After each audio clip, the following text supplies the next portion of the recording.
Bueno, el día de hoy la verdad es que por fin, ustedes no tienen una idea de lo que ha sido corretear a la licenciada Mina para que nos pueda dar estos espacios. Es una persona sumamente ocupada, digo, es de los abogados que puede decir que está tan ocupado con sus juicios que nos ha costado trabajo tenerla, pero por fin la tenemos aquí con un tema que, si bien es cierto, aparentemente no es muy usual.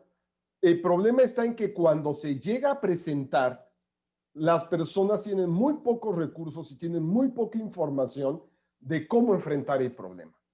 Entonces, el día de hoy vamos a hablar de sustracción internacional de menores, y para eso, bueno, tenemos a una experta que, siguiendo con la política de siempre de nuestro programa, yo no le voy a echar a perder su presentación.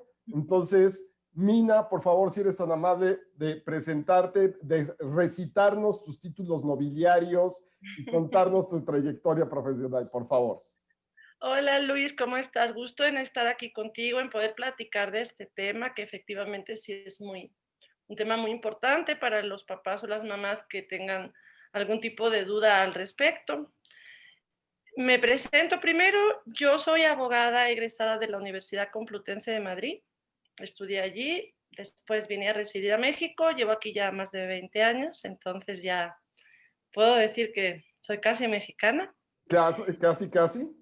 Casi, nada más casi. No tengo los papeles, pero el acento ya me dicen que ya se me va poniendo. Ok. Pero bueno, ya he estudiado Derecho aquí también, ya hice mi examen Ceneval, tengo mi cédula española y mi cédula mexicana en Derecho. Y sí me he especializado en los casos internacionales. En el despacho donde trabajo con la licenciada Laura Fernández, hacemos prácticamente todo derecho familiar y amparo. Pero este tema ha ido surgiendo porque yo tengo mucho contacto con clientes internacionales y Correcto. entonces los problemas familiares internacionales siempre son muy complicados. Uh-huh. Porque en cuanto intervienen leyes de dos países o de más, ya tenemos un poquito más de conflicto. Entonces este tema, si lo entendemos bien, es muy sencillo. Pero sí necesitamos sentar las bases de cómo funciona y de qué pasa cuando queremos cambiar a un niño de un país a otro. Esta es la clave de todo. ¿Qué tenemos que hacer si yo quiero cambiar de país y tengo hijos? Claro. Y que yo creo que este tema, amén de que el día de hoy tiene su vigencia en función de una cantidad importante de residentes extranjeros en nuestro país, también cobra mucha vigencia, creo yo, porque una de las características de las generaciones más jóvenes es precisamente moverse a otros lugares del mundo por motivos laborales, ¿no? Y Exacto. bueno, pues muchas veces el propio movimiento, el propio cambio de residencia termina una relación de pareja, y ahora el chiste es ¿y dónde va a estar el niño, no? Exactamente, eso es el punto. Hay muchas, lo más importante que tenemos que saber para poder empezar a hablar es que hay un convenio internacional que regula esto, pero el convenio no dice que si el niño es mexicano es la ley mexicana, o que si el niño es español es la ley española, o si es argentino es la ley argentina. Lo que el convenio, la base de todo es dónde tiene el niño su residencia habitual, dónde tiene su centro de vida. Ya déjate de residencias jurídicas. Dónde el niño tiene su centro de vida, su casa, su perro, su colegio, su primo, su amigo. ¿Dónde ha hecho su vida? Que eso a lo mejor tú también, Luis, a nivel psicológico nos puedes también ubicar muy bien, qué es el centro de vida para un niño y qué pasa si abruptamente lo sacas de su centro de vida por las razones que sean, ¿no? Entonces la convención lo que dice es, el centro de vida del niño es lo que manda. Si una pareja donde él y ella son mexicanos se van a vivir a Estados Unidos, por ejemplo, se separan y uno quiere regresar, no puede decir es que el niño es mexicano y me voy a México porque manda México. No, aunque el niño no tenga nacionalidad estadounidense, ya creaste su centro de vida allí y ahora el juez que lo va a proteger y el juez que te va a decir si te puedes ir o no es donde tiene el niño su centro de vida. Esto es lo que protege el tratado, y el tratado presume que hay efectos perjudiciales para sacar a un niño abruptamente de donde estaba y llevarlo a otro lado. ¿Qué tratado es Mina? Se llama, es un tratado de derecho internacional privado. Todos lo conocemos como el Convenio de la Haya, pero convenios de la Haya hay muchos. Claro. Entonces, realmente el nombre es convenio sobre los aspectos civiles de la sustracción internacional de menores. Ok, muy rimbombante. Muy rimbombante, que este es el segundo punto además. Estamos hablando de un tema civil, no estamos hablando de un tema penal. Después puede haber consecuencias penales, Sí, pero lo claro. que estamos hablando es lo mismo que si tú no vives en Tijuana y tu esposa también y decides llevarte al niño a Mérida, pues no se puede, porque rompes todo el centro de vida del niño. Aquí es lo mismo, ¿no? Lo que pasa que aquí, como es internacional, se nos complica. Ok. ¿Nos podrías regalar un par de ejemplos para entender muy bien qué tipo de situaciones es las que ampara este acuerdo? Mira, lo primero que tenemos que pensar, aunado al centro de vida, para poder poner bien los ejemplos, es ¿qué es para el convenio la custodia? Estamos acostumbrados a la custodia, la patria potestad, términos complicados que a veces se entrelazan con la guarda, la custodia, tal. Aquí es muy sencillo lo que es la custodia. Lo voy a leer. El derecho de custodia comprenderá el derecho relativo al cuidado de la persona del menor y particularmente a decidir sobre su lugar de residencia. Entonces, no hace falta que tengas un convenio judicial, una sentencia, no hace falta nada. Solamente hace falta que tengas la responsabilidad parental, la patria potestad, que sea tu hijo y que lo cuides. ¿Cómo? Eso no importa. Que lo veas los domingos, que lo veas una vez al mes, que lo veas todos los días, que sí vivas con él. Eso no importa, porque el convenio no se va nunca a ocupar de la guarda y custodia del fondo del asunto. El convenio lo que se ocupa es de que el niño que está en un lugar, que es su centro de vida, y se lo llevan, regrese. Pero nunca el convenio se va a ocupar de la guardia y custodia ni nada. Entonces, lo único que tiene que pasar es que si seas el papá o si tengas la custodia, a lo mejor eres el abuelito que tienes la custodia. Sí tienes que tener ese derecho de cuidar al niño. A partir de ahí es cuando no te pueden quitar tu niño, porque si no lo tuvieras, si tú hubieras estado 3 años sin ver a tu hijo y te enteras que se lo llevaron, pues no puedes reclamar nada, porque realmente nunca te ocupaste, ¿no? Entonces ya tenemos dos elementos, el centro de vida del niño y después la persona lo cuida. Tiene una custodia efectiva, sin ningún tipo de título, no hace falta nada más que cuidarlo, ¿vale? Ok. Ya con esto tenemos muchos ejemplos que podemos poner. El más común es que una persona se case con otra que sean de diferente nacionalidad y se vayan a vivir al país de la nacionalidad de uno de ellos. O a un tercero. Se rompe la pareja y normalmente, no siempre, la mamá es la que quiere volver a su país. Es normal también que quiera volver a su país porque a lo mejor tiene hijos chiquitos, no tiene su familia en ese nuevo país, no tiene, pero realmente no se da cuenta que aunque quisiera volver, tiene que acudir al juez primero. No puede decir yo soy mexicana o soy española y me voy a mi casa y se acabó, ¿vale? Ese es el ejemplo más común que suele pasar, que cuando las parejas se rompen, pues nadie se quiere quedar en un país solo. Es muy difícil quedarte en un país solo, pero pues finalmente decidiste que era el centro de vida de tu hijo. Otro es el ejemplo que me decías tú, que por ejemplo se va, esto es muy común entre las restituciones entre Australia, Estados Unidos y Reino Unido, que tienen mucho intercambio laboral. Sí, Entonces se correcto. va la pareja a Estados Unidos o se va a Australia o se va a Reino Unido con un intercambio de compañías. Los dos son del país, del mismo país. Los dos, por ejemplo, son mexicanos y se han ido a Australia. Se rompe la relación laboral o se rompe la relación de pareja, uno quiere volver y otro no. Y dicen, pues si nosotros no somos australianos, si nosotros no tenemos nada que ver aquí, ¿para qué vamos a ir al juez? No, sí. Sí tienen que ir porque hicieron el centro de vida del niño en Australia. Que esto que yo creo que tú nos estás contando es algo importantísimo, Mina, porque casi estoy seguro, por lo menos en los 20 años que tengo de ser perito psicológico, casi estoy seguro que la mayor parte de las personas no lo sabe. Y que Exactamente. en este desconocimiento, digo, cuando las cosas se dan, vamos a decirlo así, de común acuerdo de, ok, yo estoy de acuerdo con que te regreses con el niño, pues pareciera que no hay ningún problema, pero aún así no se está velando el interés del niño. ¿Estoy en lo correcto?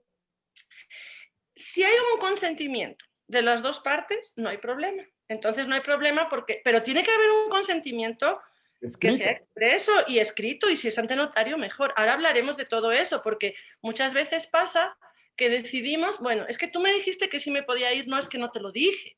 Y entonces ya empezamos con los problemas. Entonces, si los dos estamos de acuerdo, podemos ir al juez a firmar un convenio voluntario en Australia, o de verdad, pues si se nos puede dificultar, y si los dos somos de México, podemos venir aquí a firmarlo.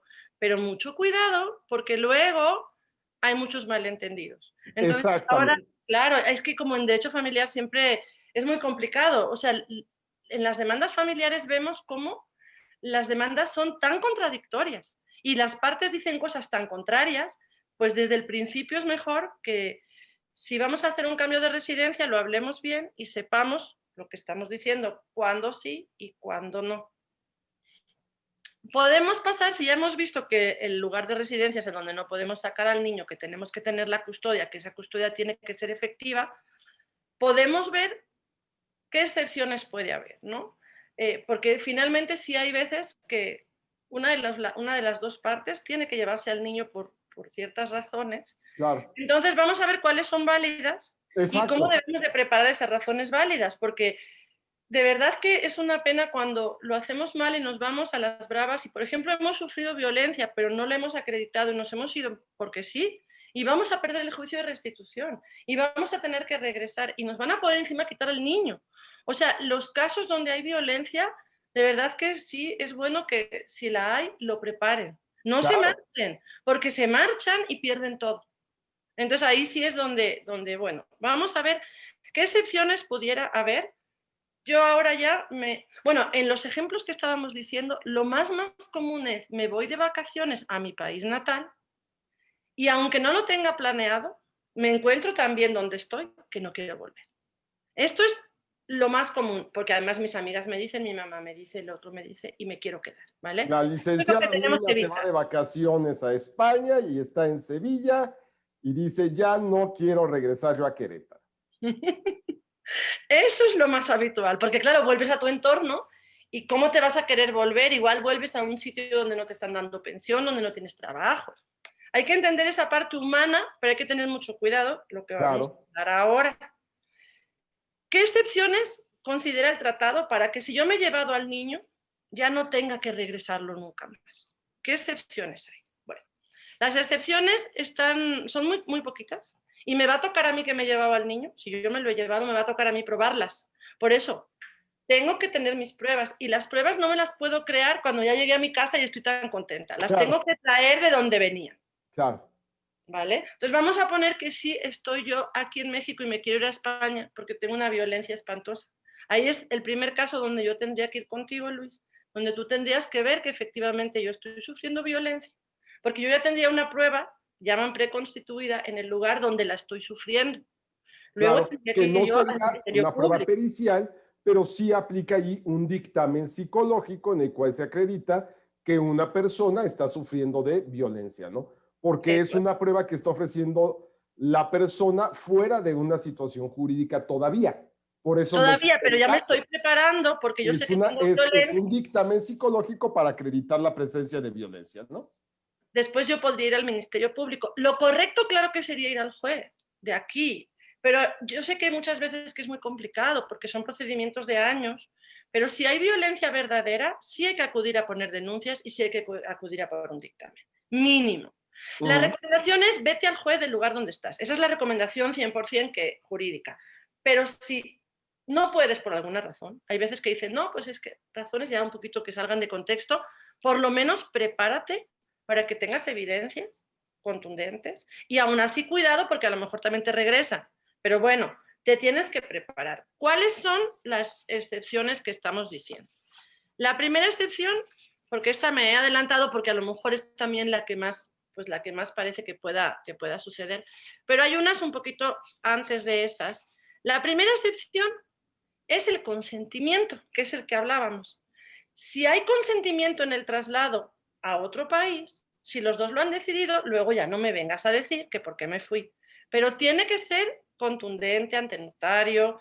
Pueden ir, por ejemplo, en el caso que poníamos de Australia, pudieran ir al consulado mexicano, que Claro, ajá, claro. el cónsul tiene funciones notariales, incluso a un notario australiano si quieren, pero bueno.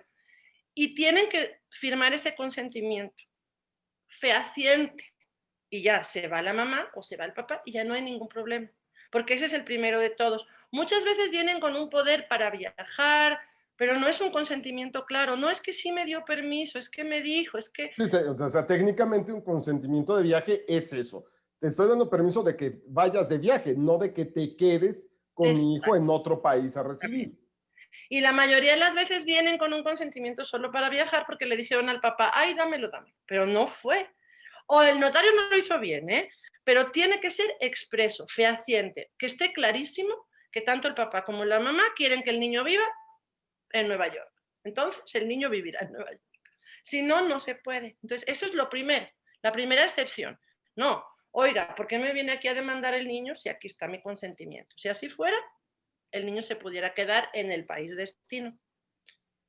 Esa excepción es relativamente sencilla, pero no suele ser muy común, porque cuando hay consentimiento, normalmente no reclaman. Sí, ¿verdad? ya no reclamo, es correcto. Entonces, esa no suele ser común. La segunda es la que hablábamos de la violencia, pero mira cómo está redactada.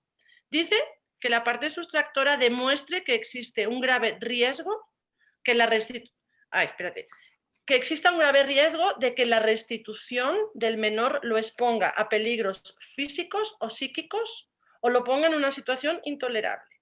Pero esto es de verdad así, no sirve como fui con Luis, me dijo que sí, que estoy muy mal y ya me escapo. No, espérate. O sea, realmente tiene que haber un riesgo, por ejemplo, si fuera un país árabe, si fuera o una violencia extrema, o tiene que ser algo muy grave para que sea evidenciable, ¿no? Que pueda ser evidenciable de una manera clara y concisa. Sí, no, y además es que como tienes que ir al juez de tu residencia, para que tú te escapes del juez de tu residencia, tiene que pasar algo muy, muy grave. No es nada más que me golpeó un día. Eso está mal, fatal, claro, es violencia, pero ahí tú vas a la policía, vas al juez, no tienes por qué escaparte, ¿no? Entonces, como que este grave riesgo lo usan mucho, pero casi nunca prospera, porque realmente tiene que ser muy grave. Seguro hay casos gravísimos, ¿eh? Hay casos, a lo mejor, no sé, donde están viviendo en condiciones infrahumanas o cosas así, que seguro las hay, pero no es muy común. Fíjate que resolvió un caso, ese es un caso de Estados Unidos muy interesante, donde un señor de Estados Unidos muy adinerado va a Brasil y se enamora de una de las, o se enamora, o bueno, vive un tiempo o se relaciona con alguien en una chavela. Tienen un niño y entonces el papá decide llevárselo, porque decide, no, pues es que aquí como va a vivir en este lugar tan espantoso, yo le voy a dar en Estados Unidos mucha mejor educación, salud, todo, pues yo tengo como más derecho a llevármelo. La madre pide la restitución, que le apoyan con algún tipo de organización, porque obviamente no tiene recursos. Y el juez de Estados Unidos lo que dice es, no se vale, tú te estás robando un niño. O sea, tú sabías dónde vivía, tú sabías cómo era. Si tú tienes tanto dinero, ve y págale.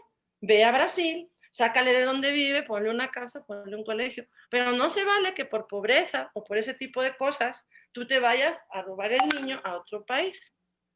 Ahí Claro. pues estoy con el grave riesgo. Ese niño a lo mejor en aquel sitio de Brasil sí había riesgo, porque sí vivía en un sitio muy pobre, pero tampoco se vale, porque entonces justificaríamos llevar los niños de la pobreza a la riqueza. Sí, Y inclusive sería una para... situación de discriminación, ¿no? Ajá. Y va en O sea, hay contra que de tener derechos mucho humanos, cuidado con este además. grave riesgo.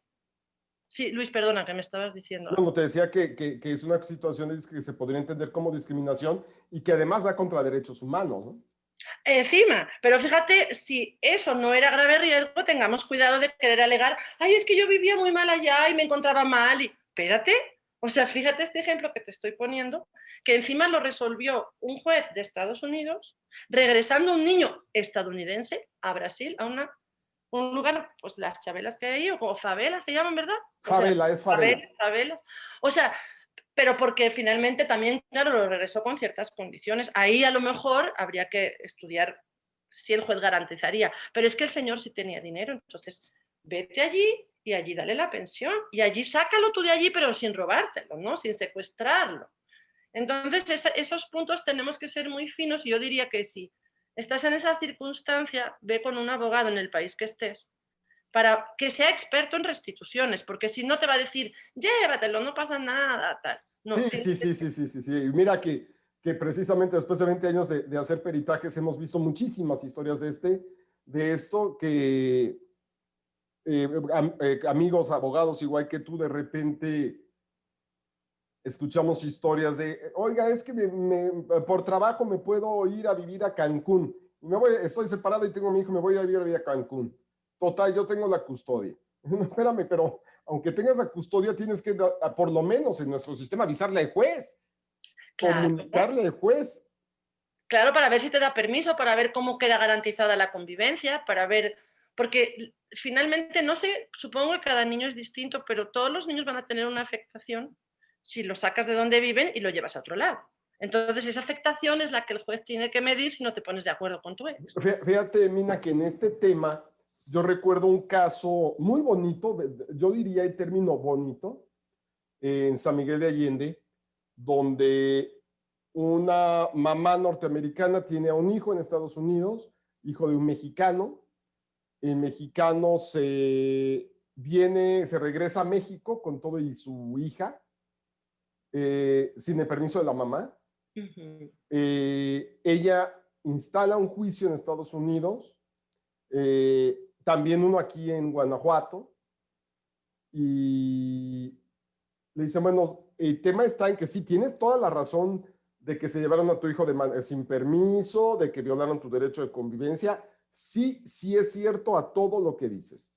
Sin embargo, y esto confirma lo que nos comentas, sin embargo, esa niña ya tiene vínculos afectivos con los abuelos, ya tiene una familia en México, ya tiene una identidad en México, y sustraerla, aunque sea apegado a derecho, va a ser complejo, le vas a generar una afectación.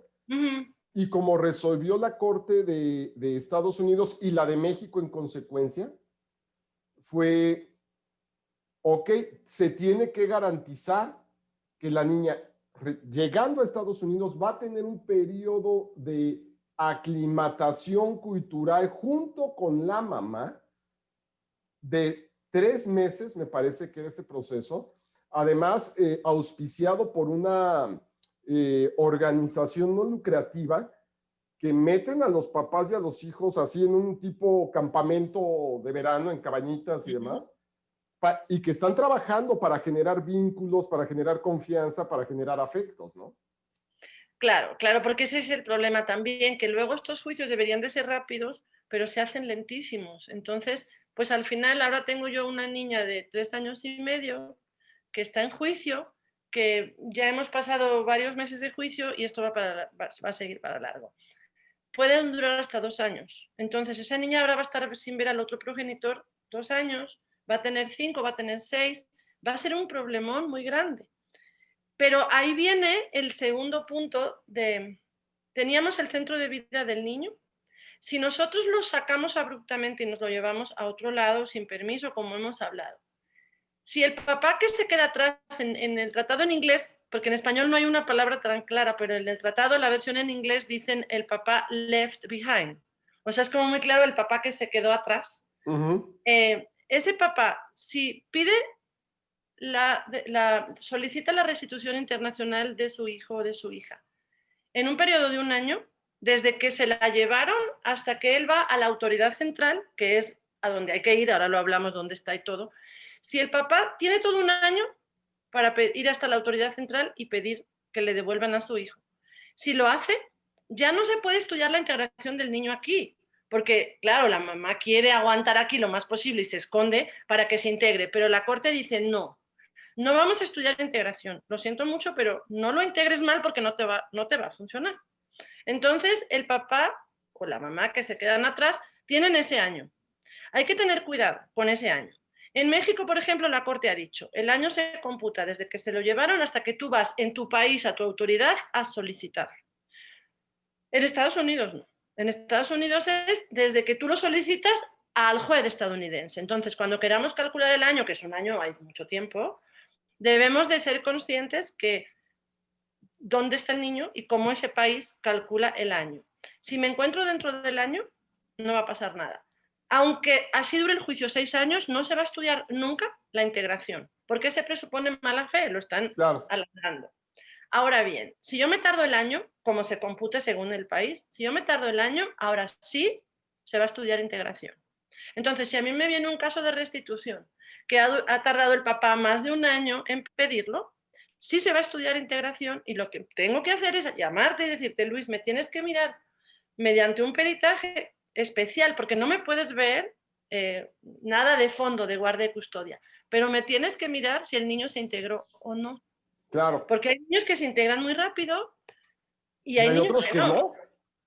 Entonces, ¿por qué? Porque dice la Corte, si a pesar de que ha pasado el año el niño no está integrado, sí nos lo vamos a llevar a su país. Pero si ya pasó el año y ya se integró y ya hizo una nueva vida, pero tiene que ser un año de buena fe, que es lo que estamos diciendo, ¿verdad? Ujú, sí, Entonces, sí. va a haber opción de que los niños se queden.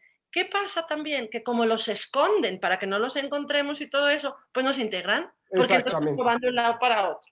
Yo creo que este año va a ser interesantísimo para ustedes, para ti en específico, que eres quien se encarga de estos juicios, porque ante estas situaciones, por ejemplo, de cuarentena, en la que los niños no pueden salir o por lo menos no deberían de salir, donde no están yendo a colegios, etcétera, bueno, pues la posibilidad de integración es mínima. Mínima, exactamente. Entonces, son muy raros los casos donde pasa el año, pero hay veces, yo tengo un asunto que ya por fin la Corte lo resolvió y sí dijo que los niños tenían que regresar a su país. En este caso sí pasó el año y sí tuvimos que estudiar integración, pero porque el abogado que tenía el papá no le dijo, que este era el punto que teníamos ahora que hablar, no le dijo vete a la autoridad central de tu país a pedir la restitución. Dijo, pídesela al juez y pídela por aquí y pídela por allá, pero no la pidió donde era. Y cuando aprendió a pedirlo, se había pasado el año. O sea, no fue culpa del papá, pero el perjuicio fue muy grande, porque Claro, tuvimos que analizar integración. Y en este caso, el tribunal colegiado dijo que no estaban integrados, pero fue dificilísimo, porque ¿cómo haces? O sea, realmente, incluso a nivel psicológico, ¿no? El demostrar integración del niño, cuánta integración tienes que demostrar y cómo la tienes que demostrar. Son unos peritajes que cuando nos toquen hay que analizarlos muy bien. ¿Qué dice la claro. Corte de Integración de centro de vida y de todo? Porque es muy difícil y son casos muy excepcionales. ¿Qué otra excepción hay en estos acuerdos? Y ya nada más, la última que queda es que el propio menor se oponga, pero ya tiene que tener una madurez suficiente, ¿verdad? Los niños chiquitos pues no se pueden oponer a esto, pero si el niño, el tratado a partir de los 16 años ya no aplica. O sea, los de 16 pueden vivir donde quieran, básicamente. Pero pues seguramente de 15, de 14, según la madurez y con unas razones específicas, probablemente el juez los escuche y acceda. Probablemente habrá que ver cómo valora el juez la opinión. Pero esta es la última que nos falta, que el niño se oponga, pero de verdad se tiene que oponer, porque también si no manipulan mucho a los niños. Claro, por supuesto, que también es ahí donde entra el peritaje. Claro, pero ahí normalmente llevan, el juez llevan un psicólogo para escuchar con plática de menores. Y el juez ya ve, ¿no? Y valora. Normalmente no pueden entrar a una pericial porque como estamos en unas excepciones estrictas que tiene que probar el sustractor, pero ahí, si el niño se opone firmemente, yo creo que una pericial pudiera ver las razones de por qué ese niño se está oponiendo a volver a algún sitio, ¿no? Y también sería un tema de una pericial muy interesante, o por lo menos un dictamen, porque las Sí, periciales, claro, porque ahí existiría muchísimo la posibilidad de una alienación parental, ¿no? O de una modificación de la percepción del menor, precisamente uno de los rasgos característicos de una situación de este tipo es un rechazo hacia el padre alienado y hacia todo el entorno en general, ¿no? y si encima están sustraídos y encima alienados, pues imagínate los problemas que hay luego para ejecutar ese tratado. Y si la corte acaba en la corte y la corte dice que el niño se va, pero el niño se va con una tragedia también, ¿no? Por eso también es muy bueno, pero ves que eso en México todavía falta mucho, la mediación en condiciones, ¿no? Una mediación verdadera donde realmente se pueda lograr que, pues que se vaya, quien se ha llevado al niño de forma errónea reconozca y puedan mediar y pueda volver, porque a día de hoy la mayoría no reconoce, se quiere quedar, quiere pelear, pelean por años y no sirve de nada, porque Y le acaban además hacen quitando un al daño niño. brutal a los hijos, porque en este tipo de casos definitivamente hay ante la falta de acuerdos para poder haber convivencias, los niños crecen y pasan mucho tiempo desarrollándose con la carencia de uno de los padres, ¿no? Sí, y al ser internacional, claro, muchísimo más. porque les ponemos por el Zoom y hacemos lo indecible, pero es complicadísimo porque son miles de kilómetros. Bueno, ahora ya los niños saben ponerse por el Zoom. Sí, sí, de hecho ahora ellos nos ponen a nosotros. Ahora mi hija me dice, ay mamá, pero es que no sabes hacerle, dale a este sitio y dale a este otro, ¿no? O sea, ya esto está cambiando también.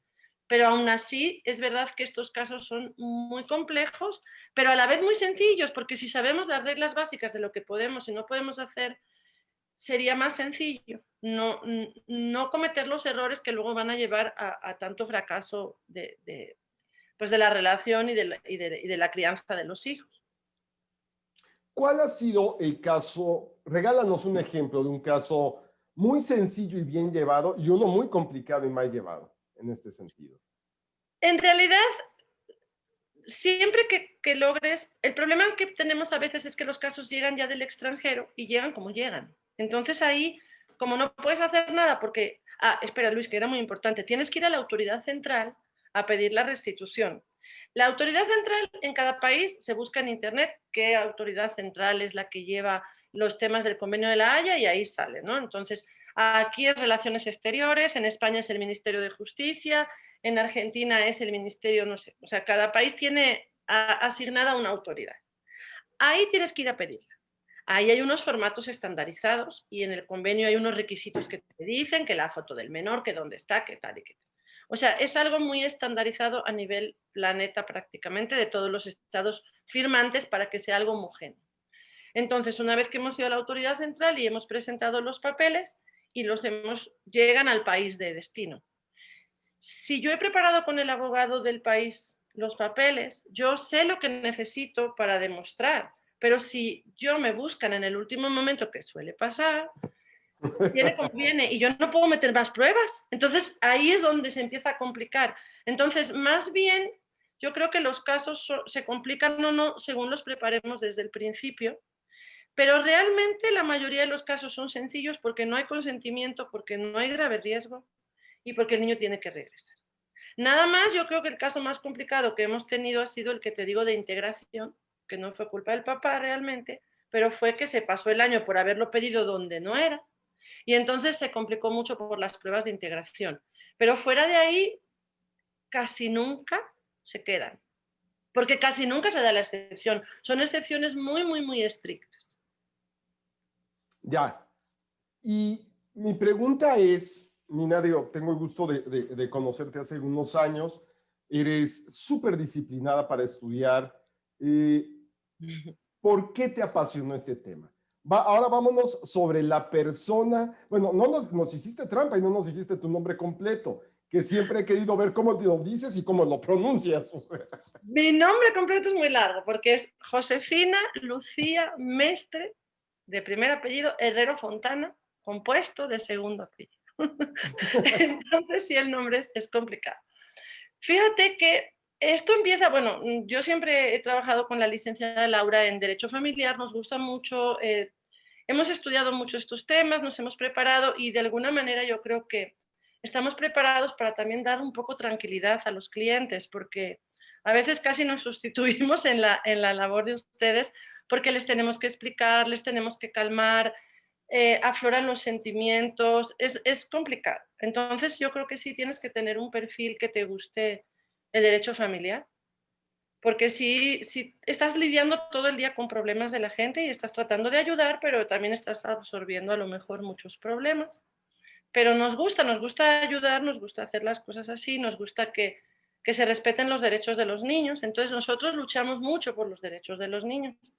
Entonces, de alguna manera, eso unido a que yo pues soy española y vivo aquí, Exacto, y me exacto. cuentan los casos y me dicen, es que tú no entiendes, que estoy en otro país, y que desde luego, y le digo, pero bueno, vamos a ver dónde te crees que estoy yo, pues en otro país, pero es que no sé qué, ¿y qué te crees que he hecho yo? Sacar la cédula mexicana, estudiar, o sea, sí entiendo que claro que en un momento dado a lo mejor me quiero ir a mi casa de España, pero también entiendo que aquí tengo mi centro de vida, mis hijos tienen su centro de vida, y estamos aquí muy bien de todas maneras, ¿no? Pero entiendo perfectamente las dos partes. Entonces yo creo que es un poquito más fácil también, incluso cuando hablas con los juzgadores, es que yo soy el ejemplo vivo de que yo me podía haber ido el día que me divorcié, irme, me voy, dejo todo, los niños sin papá, pero no lo hice, ¿no? y me tuve que integrar, no me quedó más remedio. Entonces yo creo que eso yo lo tengo muy presente y lo puedo entender tanto quien se quiere marchar como quien se quiere quedar, pero hay que ser muy claros, porque si les dices, no, vete, no pasa nada, tal, realmente te estás cargando la vida de algún niño y de alguna persona. O sea, es mucha la responsabilidad de asesorar a las familias en estos temas. Claro, a nosotros como peritos nos sucede y nos tocan pues ya juicios donde se necesita una pericial, es decir, juicios que ya se han complicado. Eh, muchísimos, muchísimos, sobre todo nosotros por nuestra cercanía con San Miguel de Allende, donde pues, hay una gran población extranjera, y también por ser Guanajuato un país, un estado donde hay tanto migrante que regresa. Que ese es otro problema que no hemos hablado, pero eso a veces es muy complicado porque fíjate que muchas veces el papá que tiene que ir a litigar a Estados Unidos, aparte que es carísimo, pero hay organizaciones y todo, no puede entrar en Estados Unidos. Entonces sí tenemos unos formatos que hicimos hace mucho tiempo con la autoridad central de poderes que haces en los consulados mexicanos de diferentes países, porque no pueden ir a litigar, muchos no pueden entrar en Estados Unidos, no pueden volver, entonces tienen que mandar a alguien a que traiga a sus hijos. Ese tema es también muy importante porque yo siempre recomiendo que si el papá o la mamá puede venir al juicio de restitución, es bueno venir, porque el juez lo va a conocer, porque pues me va a explicar bien cómo están las cosas, va a estar conmigo en audiencia. Si no puede venir, yo lo represento. Lo mismo si me tengo que ir a Estados Unidos, pues hemos tenido 2 juicios en Estados Unidos muy interesantes, pero lo perfecto es abogado del país donde se vaya a celebrar el juicio de restitución y papá o mamá o ambos presentes para intentar mediar. Y también, para si se complica, tener a la persona en audiencia, porque si no, quizá cuando empecemos con juicios por Zoom será más fácil, pero ahora todavía no. Entonces, es muy complicado un papá a 13.000 kilómetros y tú en audiencia y diciendo, y ahora este testigo, ¿quién es? ¿Verdad? Claro, por supuesto, no puedes contextualizar, ¿no? Uh -huh, uh -huh. ¿Cuál es la satisfacción o una de las satisfacciones más grandes que has obtenido tú en lo personal y en lo profesional en este tipo de situaciones jurídicas, Mina? En la personal es, o sea, el ver que el tratado se cumple de alguna manera, porque no te puedes alegrar tampoco de regresar a un niño, porque te alegras por tu cliente, pero no, al final yo siempre les digo, es que yo no estoy ganando el juicio, porque el juicio lo tendría que ganar el niño, yo no estoy ganando nada. Sí, mi cliente está logrando, y el tratado, el objetivo que se cumpla, los derechos, pero finalmente es una pena porque no se lograron poner de acuerdo.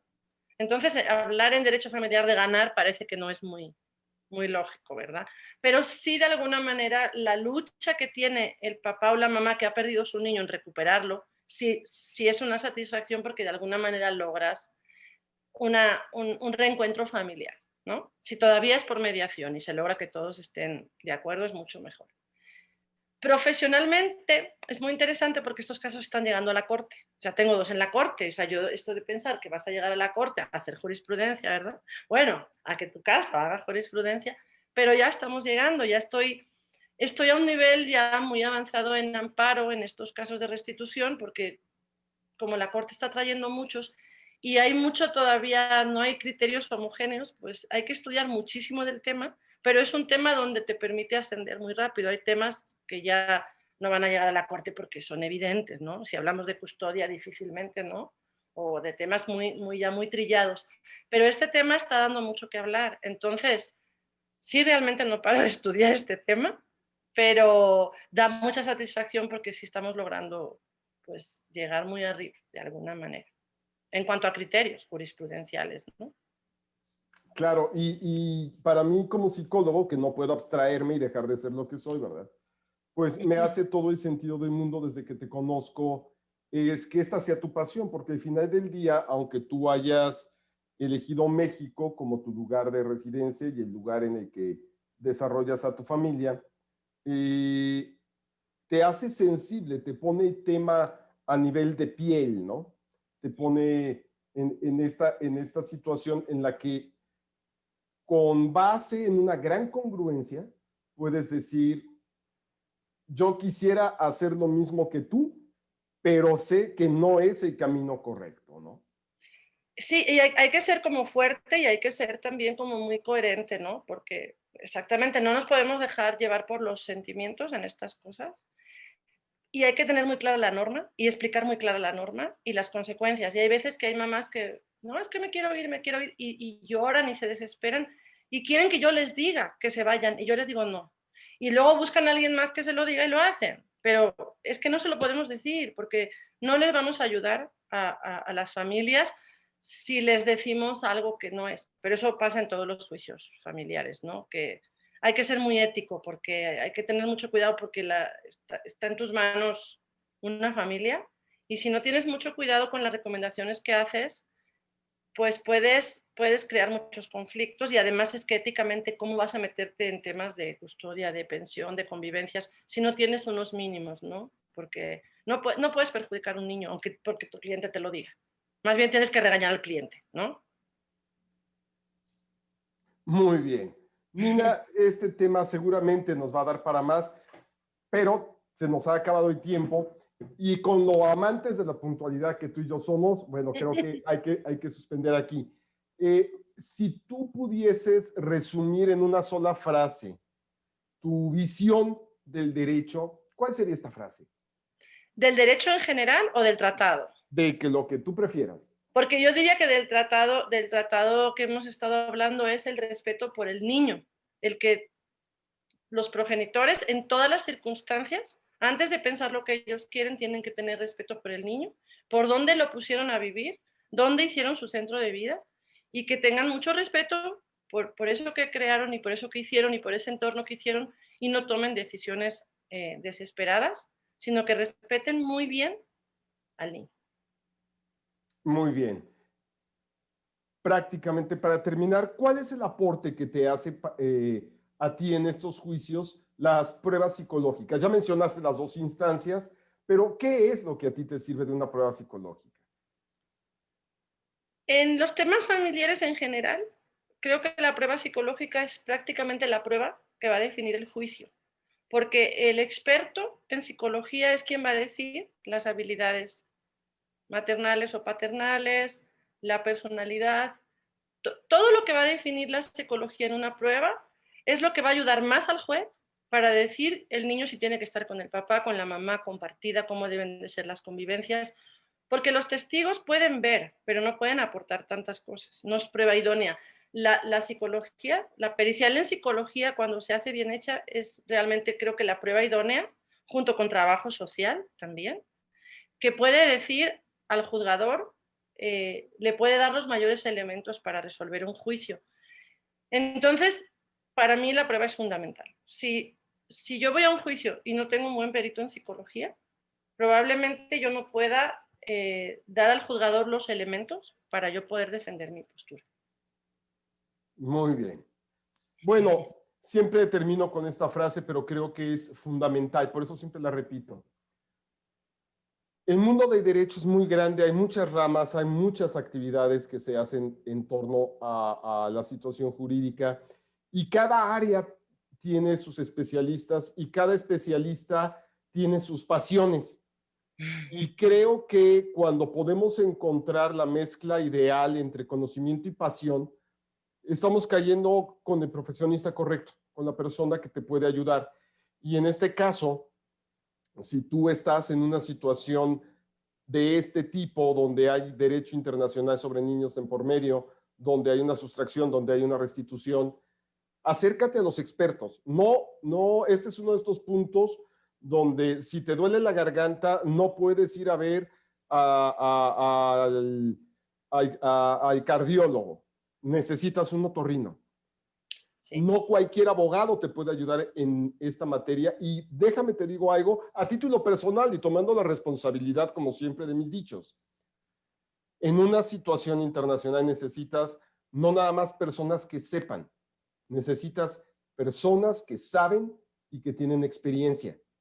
Necesitas ir con las dos. Y bueno, una de ellas es la licenciada Mina Mestre. Mina, muchísimas gracias.